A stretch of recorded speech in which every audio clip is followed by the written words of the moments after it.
Hi, this is Charting Man Dan of TheChartGuys.com, home of technical analysis education. Click the link for a free week trial, no credit card required, and gain access to our multiple live broadcasts daily, community chat room, educational videos, nightly watch lists, and more. Invest in your education and future and join the community today. Hey everyone, looking at SPY on the daily and weekly and 5-minute time frame. So a pullback day, we filled the gap from the move from Wednesday to Thursday, decreasing volume. We did backtest and hold the 50-day moving average support of 215.98.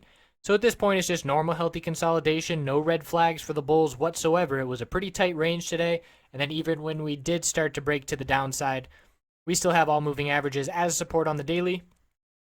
It would be a bit more concerning if we were to see an increase in red volume heading into Monday or on Monday. And I'm just watching an uptrend support line here.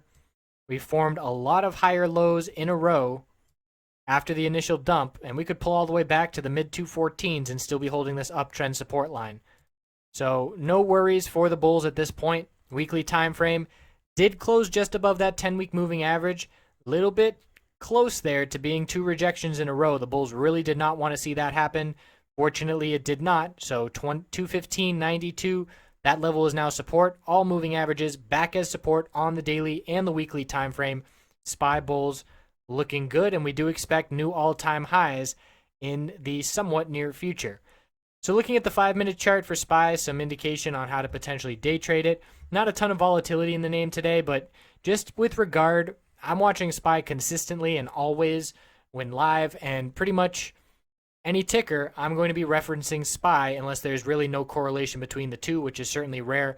So we see here, we start the day with all 5-minute moving averages as resistance. Anytime we start the day with all moving averages on the 5-minute as resistance, we know to have a bearish lean on the day, and vice versa if they're all support.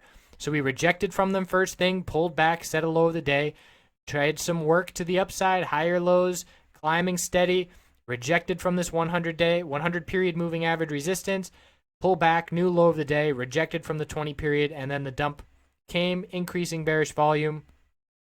Oftentimes, volume climaxes signal the top of an uptrend or the bottom of a downtrend. Here it was signaling the low of the day, and then the bull showed up towards the end of the day.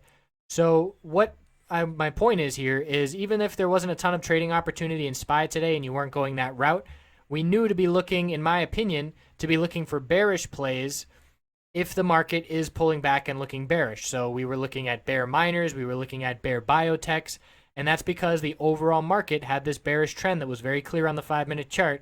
So that's the direction we were looking at. Definitely there were some bull plays that stood out, but in general, a general rule of thumb, you want to be trading in the direction of the market. Always nice to have that current at your back rather than swimming against it. So I appreciate you watching. Going to be putting out a lot of videos this weekend. Appreciate all the likes and shares you guys have been doing this week. It certainly has made a difference. Thanks for watching. Have a great weekend.